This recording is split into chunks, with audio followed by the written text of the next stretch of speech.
Let me just, all right, I think we're recording. So welcome everyone. My name is Tracy Sullivan. I'm the Grassroots Outreach Manager at Resolve.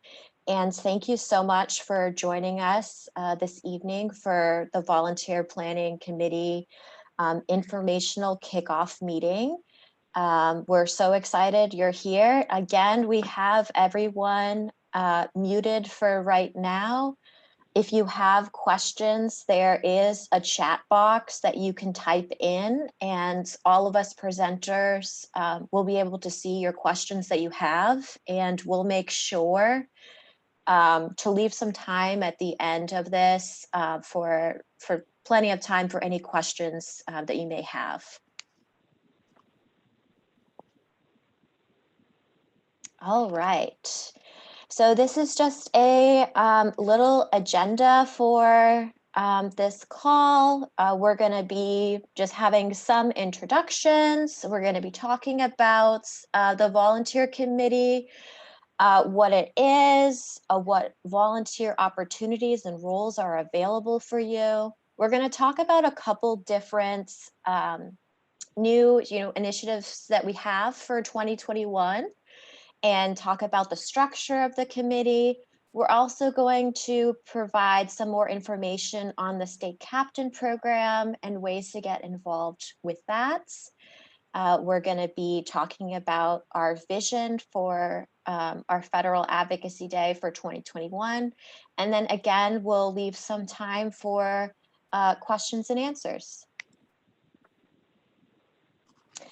So again, I wanted to welcome you all so much. Thank you for joining us and for being here to, to learn more with Resolve, the National Infertility Association. We were established in 1974, and we're dedicated to ensuring that all people have, access to care, advocacy for coverage, support community education, and have the ability for all family building options. We'll make sure to put different website links for Resolve and ASRM so that you can learn more about our organizations if you have more questions. I'd also like to introduce Barb quickly, if you wanted to say a few words. Barb Calora from Resolve. Hi, thanks, Tracy. I'm the one with the scary Halloween background. No, that's not my neighborhood, but hoping it brings a little bit of festivity on the eve of Halloween here, whatever we are.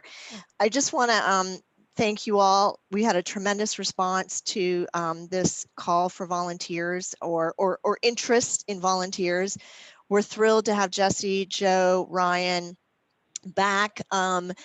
Leading us, and of course Tracy. She's got one of the most interesting advocacy days under her belt, so to speak, and we're gearing up for 2021. I'm just excited to have you all here, and thanks for coming. All right, thanks, Barb. Okay. All right, so Federal Advocacy Day. So what is Federal Advocacy Day for those of you who may not have joined us yet? So it's a day where the family building community comes together and we educate and petition lawmakers to increase access to family building options and financial relief. For 2021, we have just picked a date of June 17th. It will be virtual for 2021 as it was for 2020. And a couple of things to note: you don't have to have, advocacy experience in order to attend Advocacy Day. We will provide you and support you and help you to learn how to share your story and provide all the training that you need. So you don't have to worry if you feel like you haven't done that before. We're all here and we will work with you. And I wanted to introduce Becca from ASRM to talk a little bit more about, herself and ASRM and, our partnership for Advocacy Day. Great. Thanks, Tracy. And hi, everybody. I saw a comment. It's great to see the dream team together again. I agree. It's so great to see so many of you again. And I'm excited for what will be my second Federal Advocacy Day in partnership with Resolve. I am with ASRM, as Tracy mentioned, and ASRM is a medical group that represents essentially the docs, the reproductive endocrinologists, the gynecologists, urologists, and researchers as well, who contribute to the field of reproductive medicine. And at the end of the day, we share the goals of everything that we talk about in terms of Advocacy Day on the federal and state level with Resolve. And so it's always a pleasure and an honor to be part of this effort. I myself joined ASRM in January of this year and am a IVF mom, and so bring that passion to everything that we do. And I thank you all for being here. Thank you so much, Becca, and we're so excited to work with you again this year. And then we have a couple other folks that I wanted to introduce. So we have Joe Cody and Jesse Feist, who will be our Advocacy Day co-chairs together for 2021. And we also have Ryan Ferrante, who will be our state captain lead. So maybe Joe and Jesse, if you could take a couple of minutes to introduce yourselves and, talk about how you got involved in Advocacy Day and say hi. Hi, I'm Jessie Feist, and I'm very excited to be with you all again. I'm very excited. Joe and I co-chaired last year, and we're going to come back and bring the team together and do it again this year. And I'm just so pumped to be here. I'm excited to looking forward to speaking with all of you. And I'm not sure what else I didn't plan to speak at this point, so I'll hand it to Joe. Thanks, Jesse. Hi, everyone. I'm Joe Cody. Very pleased to be serving as co-chair again this year with Jesse. Live right outside Washington, D.C. with my wife, Jackie, our dog, Fusky, and then our 6-month-old daughter, Kate, who is our IVF miracle baby. We had her right around Advocacy Day last year or this year. So that plus a pandemic has been quite the experience. I'm really happy to be working with so many talented and passionate people, and really excited to try and continue to build the momentum we've had in the last few years. Awesome. All right. And Ryan, did you want to say hi? I've got plenty more to say later, but I just want to say that I am thrilled to see so many familiar names from last year, because you know how intrusive I can be on your life during the lead up to Advocacy Day. So I'm happy to see that you're all back. But we'll talk about the state captain program in a little bit. Wonderful. All right, so I will turn this slide over to Joe. Yeah, thanks, Tracy. So wanted to provide a brief overview of the Volunteer Planning Committee for those who have not been involved in this process in the past, or this is your first time joining us. We really have tried to make this entire process incredibly transparent and also open to everyone. I think one of the hallmarks of the Resolve infertility community is the diversity of the fantastic volunteers and advocates that we have, and we really want to try and embrace that through the Volunteer Planning Committee. So we want to make it open to anyone and everyone, because everyone does have a story to tell and a voice to add to this. So the Volunteer Planning Committee really is a group of fantastic advocates who all have personal stories to tell. We try to utilize their combination of talents, passions, and interests to do the different projects and initiatives that we have throughout Advocacy Day, building up to it on Advocacy Day itself, and then following it. So from community outreach, the state captain program, advocate engagement, event follow-up, and all sorts of other things that we're hoping to be able to implement this year. And so, as I mentioned, there's a diverse number of people with a huge array of backgrounds that are on the volunteer committee. And we really do appreciate the diversity that we do have. We're trying to build on that even more. So volunteers in the past have been, those who are on the family building journey, those who have resolved theirs, they have family members who have dealt with this. We have professionals, we have patient advocates, with people from the adoption community, the military IVF community. We try to represent absolutely the LGBTQ community. We're really trying to represent everyone because, with 1 in 8 Americans, dealing with some form of infertility, and then also with some of the other initiatives that we are trying to implement at the federal level, we really want to try and have as many people telling their story as possible. Next slide. So now that you kind of know a little bit about the what of the committee is why join the planning committee. So the easiest way to say this is that the reason you should join is because everyone does have something different to add.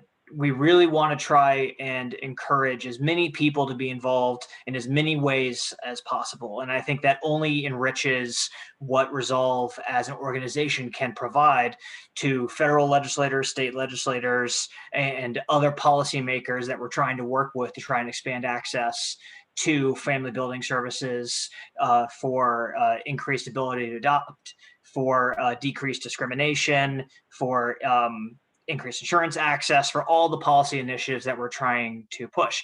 And really, the entire journey that people go through is an incredibly personal experience. So one way that I can say is why join the planning committee is because it's such a personal experience, you have something different to add. There is no single story, there is no single pathway for any person going through the infertility journey.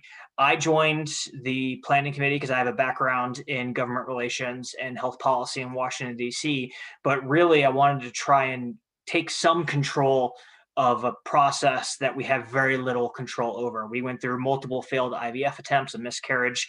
On our 6th try and our last embryo, we were lucky enough to be successful. And I understand that not everyone has that same ability. And what we want is for everyone to feel included. We want everyone to be able to tell their story no matter where they are on their journey. And by joining the volunteer planning committee, you have that ability to serve as the voice of people across the country who may not have the chance to speak with their representatives, who may not have the ability to tell their story, or who may not be ready to tell their story. So we really want to be able to serve as the voice of the 1 in 8 across the country who are dealing with these very unique issues, but something that a lot of people understand, and they have a lot of shared experiences as well.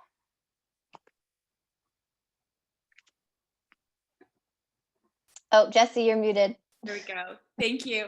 Jumping off a bit of what Joe said, I joined the planning committee because when I went to Advocacy Day the first time, I looked around and I have a little bit of a marketing background, right? And I went, oh, I wonder if they could use any help here, because it was such a cool event. And I wanted to bring what it was that I knew I was good at to a cause that I cared a lot about. And I want to out myself here a little bit. I was very lucky in building my family. So if you feel like, oh no, I'm not sure if I belong on this call or in this committee, this isn't, I won't be able to tell a gripping story. You belong. You're here for a reason, and we want you to stay, and we love that you're here, whether or not you're here as a professional, as a patient, or a blend of both, or an advocate, or you're here to support. It doesn't matter. I mean, it matters very much. If we don't mind what brought you here, we're just so glad that you're here. And I also just want to say, when you go to an event, when you go to a Resolve event, it's easy to look around and go, boy, they really have it together. And when you think about how great, how big and important the cause is, it's easy to feel like, oh, what could little old me do, right? But as you look at the slide, there's 8.5 full-time Resolve staffers. And let that sink in, okay? Because they've got regional support groups all over the United States. They are actively tracking legislation that's federal and state level. That's big stuff. They've got the Night of Hope fundraiser and a bunch of other fundraisers. They have state advocacy days. And then they have this huge event partnered with ASRM Advocacy Day, right? So there is no way 8.5 superheroes could do all of that. That's where we come in. So if you start to go, oh, what can I do? Is there a place for me here? Absolutely. Look at that number again. That's tiny number of people. They need us. They need us as volunteers to give them that extra boost of energy and ideas and support. They need us, and that's why you're here. And absolutely, there's a reason for you being on this call. So. Thank you so much, Jessie and Joe. I wanted to talk about just a few updates. So we will be having an application process, and it's just a quick form with some questions, and it's more to get to know you, figure out what you're interested in, and how to best, utilize your talents and skills. So this is not like a long, difficult application. It is really just there. It is short and there so that we can better understand the skills that you have and what you might be interested in doing. Term length. So for the volunteer committee, for this call, we had about 85 people registered, which is incredible. And every year, I think we're learning that more and more people want to help and want to, find ways to support. So we have decided to have a term length of 3 consecutive years on the planning committee. If you had previously served on the planning committee, that term length would not start until 2021. So if you have, already, been serving on the committee, you can absolutely continue to be on the committee. And, like I said, we have so many people who are interested that we want to help, but we also want to prevent burnout as well and really, give everyone the opportunity and develop a deep bench. And with, the volunteer committee, once you, hit those 3 years, we want you to continue to be involved and be a volunteer. And we, would love, your leadership and advocacy expertise. Ryan's going to talk more about the state captain program, but we really need, advocates and volunteers to be, heavily involved in the state captain program as it's more, built out and a lot of more responsibilities. And we're also going to be having, a mentor-mentee program that will be available so that you can provide your, advocacy expertise as well. So there is definitely a place for everyone. As Jessie and Joe said, there's a place for everyone who is interested and wants to be involved. Anybody who wants to volunteer, we will find a place for you and you are welcome.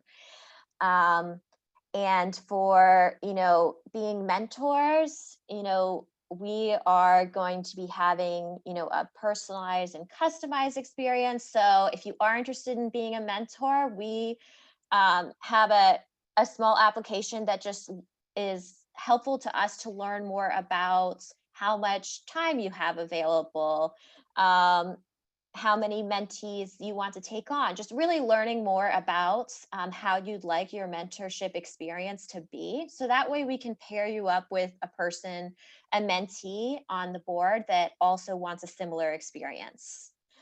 One other update is that, every year our volunteer committee structure just may change based on different needs. So there may be different subcommittees, new subcommittees, different things that you will see. But one thing I wanted to note is that the training and education subcommittee will not be a part of the volunteer committee for 2021.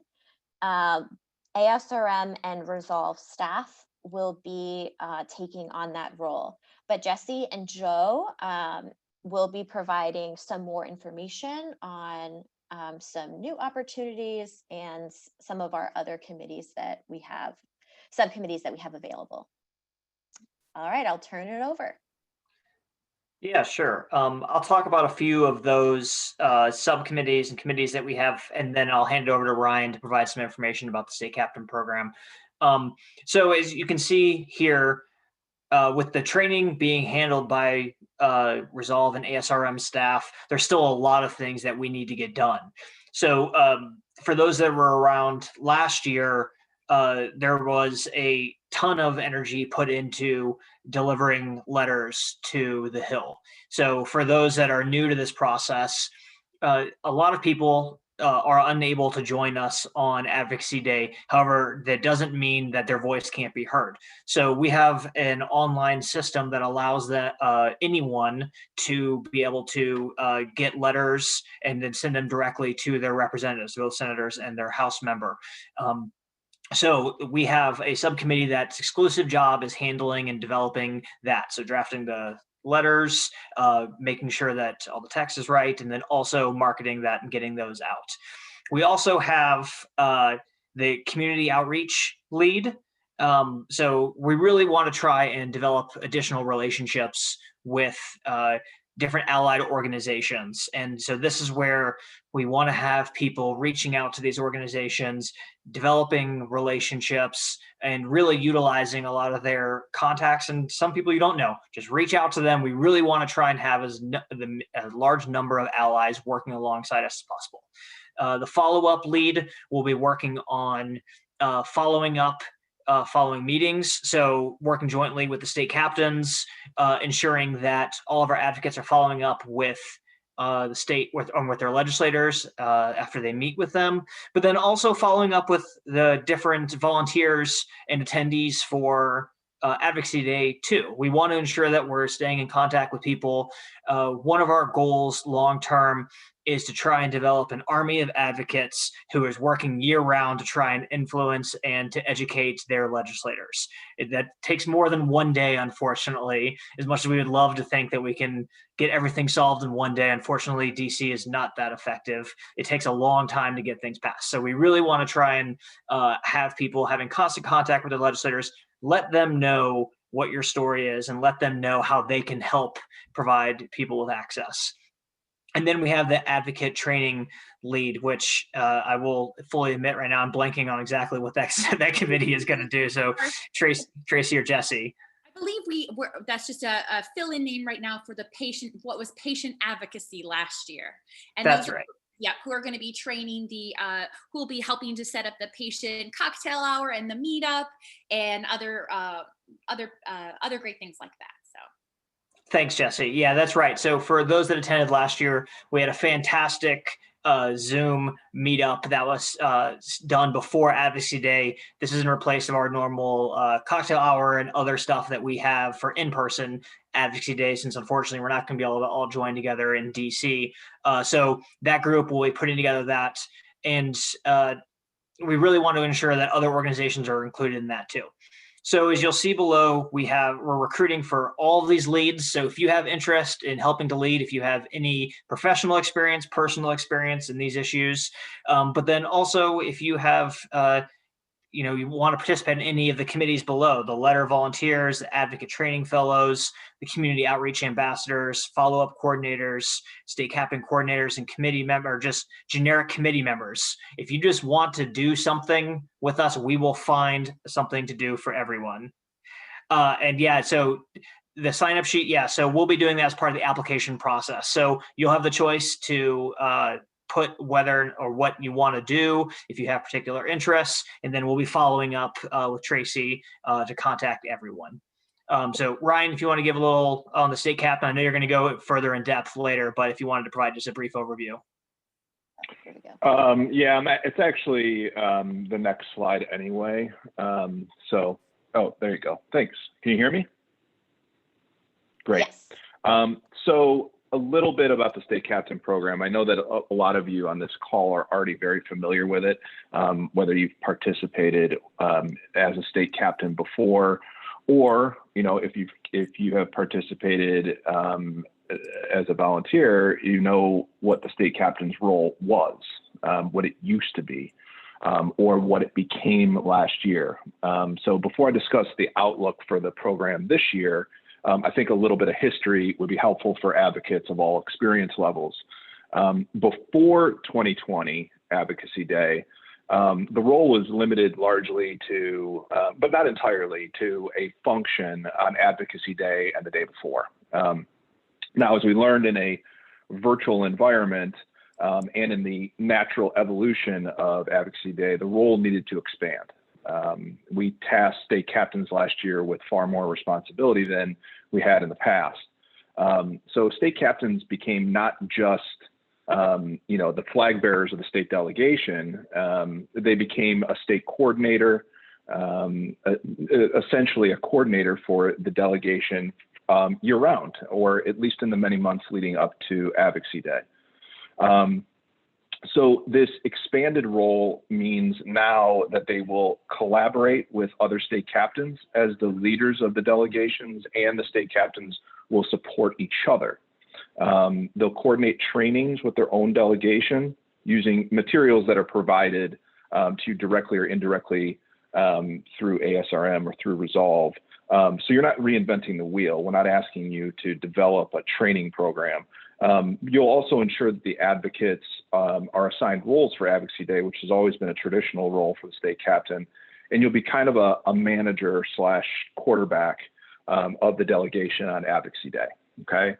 A really critical responsibility will be ensuring the dissemination of information, right? We have a whole bunch of information, whether it be training materials, schedule changes, schedules to begin with, news updates, and that information will at times flow from Resolve, the organization, or ASRM, or another task committee through the state captains, and then down to each member of the delegation, okay? So, like I said, I'm really excited about the possibility of a number of you becoming state captains if you have, or becoming repeat state captains. Even if you've just been an advocate in the past, a volunteer advocate in the past, and you want to take on a larger role, my ambitious goal is that so many of you would like to be a state captain that we will have a very deep bench of backups that allows us to be nimble on Advocacy Day, or even in the lead up to Advocacy Day, as we saw last year, the necessity to be able to be very nimble and move and replace and fill in the gaps as we learned what we were doing.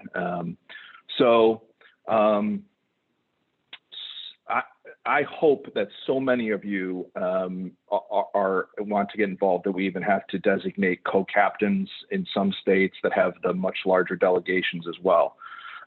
So as far as the state captain's charge, it's really pretty simple, okay? We'd like to have captains organize and coordinate their delegations through training and role assignments, and then lead their delegations through Advocacy Day. And that is really going to happen through regular group communications, because the chance of us meeting in person is going to be 0, okay? So we're going to learn new and efficient ways to communicate and to accomplish a lot of our goals on Advocacy Day by collaborating and supporting each other. And that's what I really hope that the state captains are going to do, is they're not just leading their own delegation, but they're supporting each other, because we're all going to be learning. Let me see if there's anything else. So I really do hope that all of you really think about filling out an application to become a state captain. That bit link on the page is an application to become a state captain. Even if you don't fill that role this year, we're going to find some responsibility as a deputy state captain, co-captain, as a backup. Maybe you're a state captain in a state that doesn't have any state captains. I'm looking for as many people to volunteer to be a state captain as possible. So I'm really, really looking forward to hearing from all of you. Thank you. Awesome. And one thing that I quickly wanted to add is that we have also created a volunteer manual guide that we will be sending in a follow-up email to everyone that registered for this webinar. So you'll be able to see the manual has descriptions of everything that we're talking about, Jesse and Joe and Ryan, of the different subcommittees. So if don't feel like you have to write everything down right now, and definitely, read through, and there will be more detailed information. And Jesse's also going to provide a little more overview in the next slide.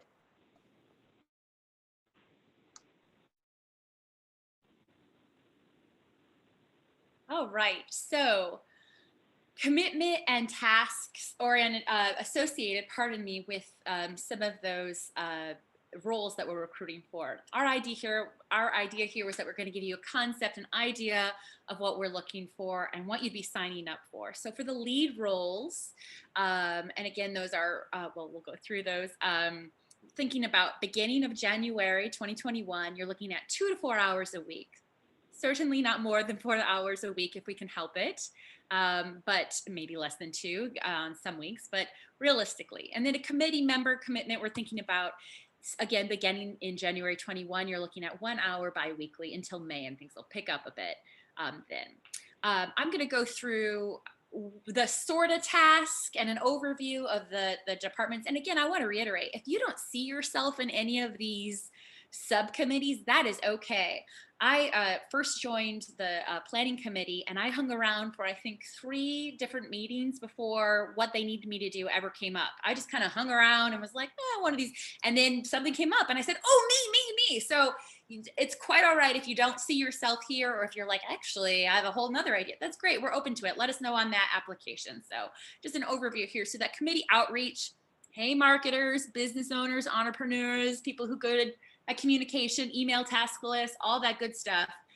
We'd love you in this committee. You're going to be busiest January, February, March. You're going to help Advocacy Day.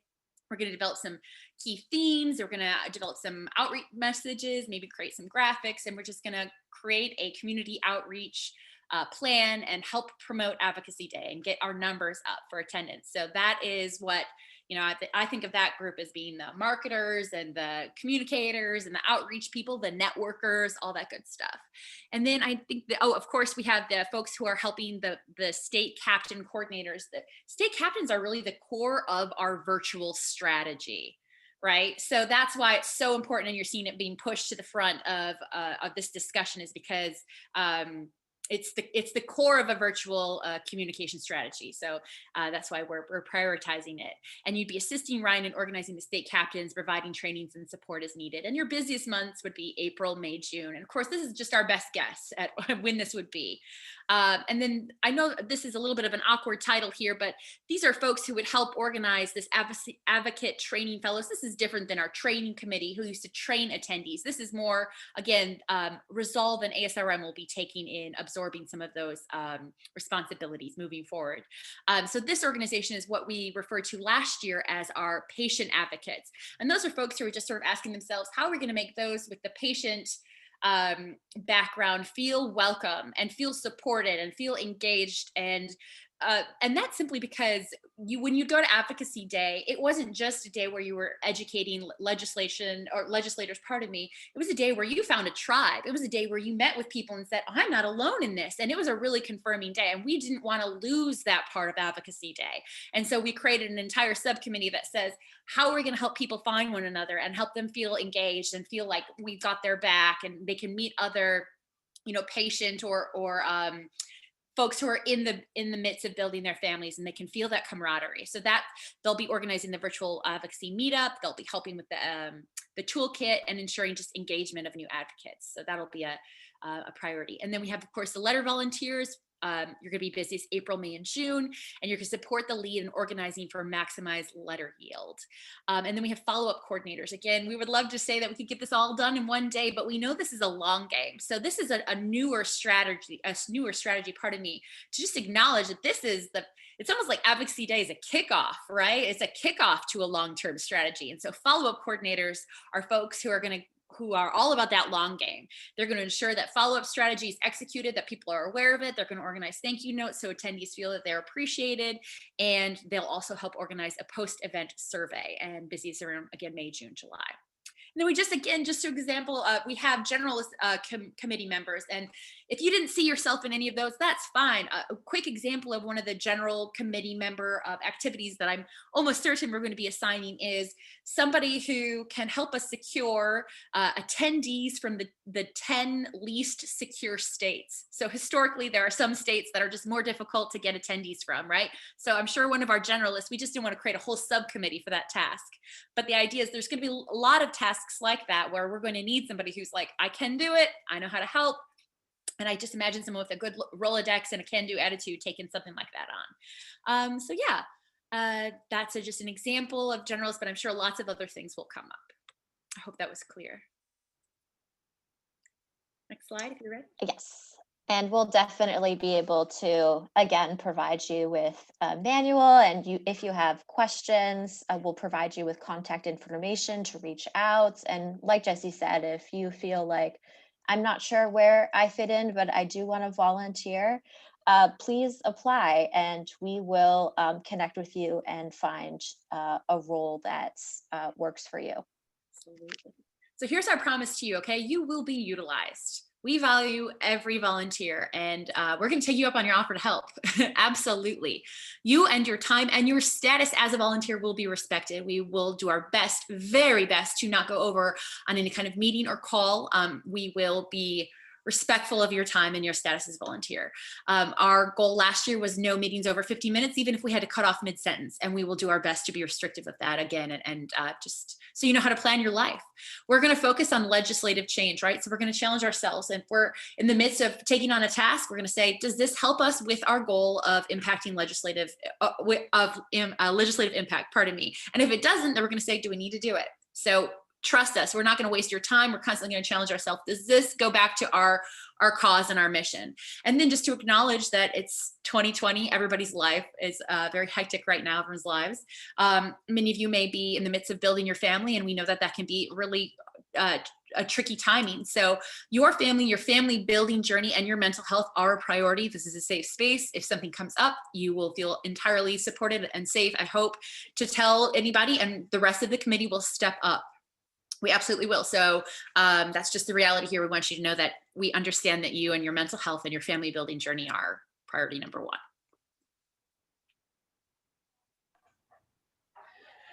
So we wanted to go over a couple of the preliminary goals that we have established for 2021. And for those that know me, these are ambitious goals, and I'm always constantly trying to better what we have done previously. So you'll see there for the first one, we have event attendance. In 2019, we had a fantastic number of 230 representatives attending. This was an in-person Advocacy Day. It was a fantastic event. It was in person in Washington, D.C. It was a great day and a half. 2020 obviously was a much different thing, and we had a very quick pivot to an all virtual Advocacy Day. But thanks to the fantastic, tireless work of Resolve, ASRM, and all of our committee volunteers, we were able to have 385 advocates attend a meet. And then we had all 50 states represented. That is a fantastic impact, the fact that we were able to get all 50 states represented and able to have that many meetings with senators and with representatives. So for 2021, we want to increase all of that. So our goal is 450 attendees. So we want to be able to do that. We want to be able to have all 50 states once again represented. And then we also are in the process of trying to develop this next metric, but I think it's really important, is ensuring that we have a retention rate of repeat attendees. Last year, I believe we had close to 60% of first-time attendees joining us for 2020. That is a fantastic number. We really want to try and convert these first-time advocates into repeat advocates. We want this to be the bench. We want these to be our experts who are the go-to. Anytime a member of Congress has a question, a staffer knows I'm going to contact this person to ask how this legislation will impact them. So that's what we want to be able to develop. That is the goal of Resolve Advocates and the goal of the volunteer committee. So as we mentioned, last year was the first year we had all 50 states represented. We want to do the same thing this year, but we also want to develop a long-term strategy, as Jesse said, to increase attendance in historically underrepresented states. We had multiple states that only had one person attend. While fantastic, we want to be able to increase those numbers, and we especially want to be able to increase into congressional districts where we have not been able to have people yet. We want to be able to increase that touch base with all the senators and as many representatives as possible. I mentioned earlier the letter program that we've instituted. So 2020 saw the greatest letter yield yet. I think it was over 5,000 letters were delivered to members of Congress by advocates across the country, both in-person attendees, family members, friends, people all over were able. We want to be able to beat that using our professional grassroots system, which allows for the greatest return on investment. So utilizing some of the lessons we learned in 2020, we want to be able to increase that yield. We want to be able to have as many people as possible, letting their legislators know the impact that family building legislation has and why everyone deserves to have access to these family building resources. A really important thing that I want to be able to focus on is trying to develop and increasing the number for underrepresented communities and those suffering from health disparities. So 2020, I think, has shown everyone that there is increasing and growing health disparities, and also there are a lot of issues in the health community that underrepresented communities unfairly and disproportionately take the brunt of. We want to be able to ensure that their voices are heard. We want to ensure that patients, professionals, veterans, members of the LGBTQ community, members of the adoption community, child-free community, persons of color, everyone across the country who is impacted by infertility, adoption, unfair discrimination, etc. We want them to be able to tell their stories. So we really want to focus on increasing their voice and be able to have them as allied organizations and allied members participating and lending their voice and expertise to Advocacy Day. And then finally, we want to be able to provide a inspiring digital experience for attendees. So some of the stuff that committees are going to work on is going to be trying to ensure that there is constant programming. We want to ensure that people who are attending are able to do everything that they want and have this as a fantastic experience. Next slide.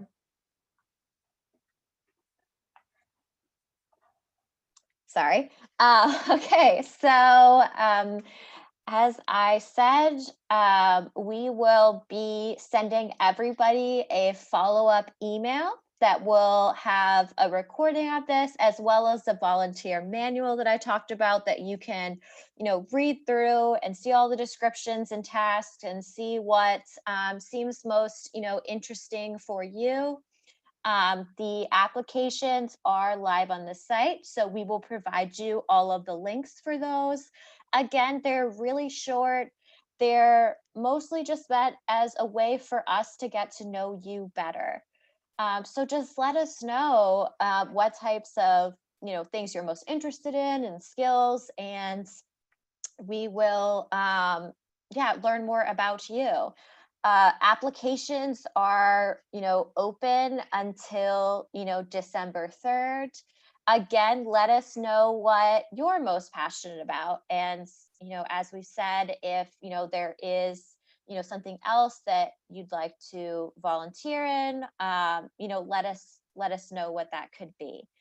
And I have put, my contact information below. We will have, some time now for questions and answers, but if after this webinar ends, you have, other questions, please don't hesitate to reach out to me at tsullivan@resolve.org, and my phone number is there as well. I'm happy to, connect on, any additional questions that you may have. All right, so Tracy, if I can just, this is Barb, if I can just say a few words. While a lot of work has gone into our volunteer committee manual, which is going to be sent out, this application process, thinking through this committee, I am sure there are things that we have not thought about. And I ask for everybody's grace, if you will, and patience with us, but also your openness to share ideas, because there's been a lot of questions, and I love how like 3 or 4 of us are answering and all of our answers are just slightly different. We may not have an answer to every question, I guess is what I'm trying to say. And that's not a bad thing. But I do just put out there that this is new. This committee structure and some of these roles are new to us. And we're changing some things that we learned from past years and trying every year to improve and make it better. So just have patience with us. We may not know everything, but if you also, as Jesse said this earlier, if you have a thought or idea, I saw somebody put something in about a phone-a-thon, and that's something that you think would be a good element, put it on the application, and gosh, we have a lot of people that may be interested in helping with that. So again, we are super excited about all these new changes. We're going to be learning some of this along with you.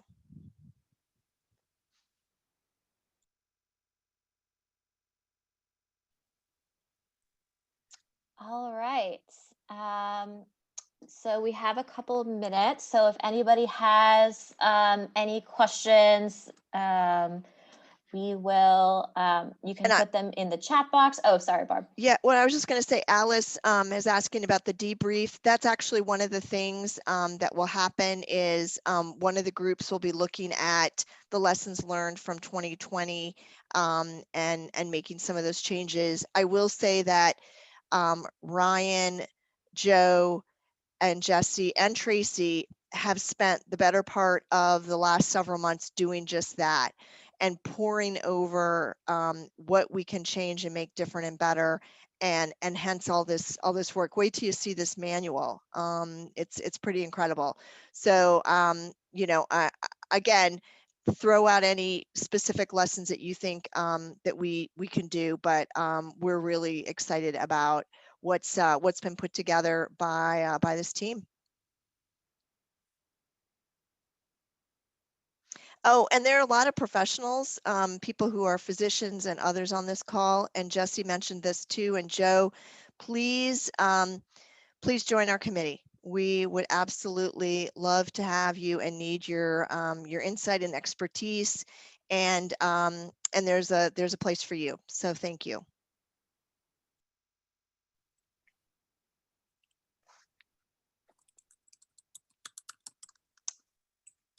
All right.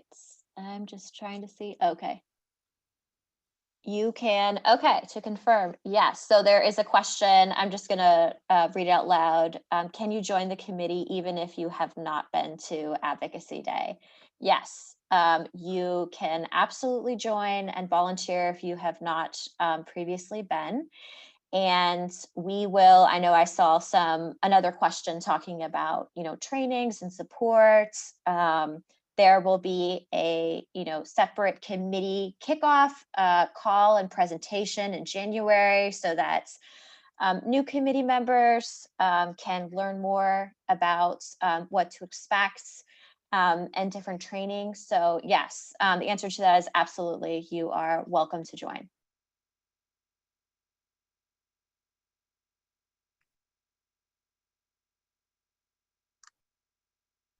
How are we doing on time? 6:51. Jesse, you are amazing. 50 minutes. Golly. I'm telling you, this is what you have to live. This is what you have to look forward to being on the volunteer committee. And I think that we're just over a minute because I probably blabbed, and that's why you don't invite me to the calls, because I run you over. Well, let's let everybody go. Thank you, Joe, Jesse, Ryan, Tracy. Awesome job. Thank you, everyone. Thanks, guys. Thank you. Bye.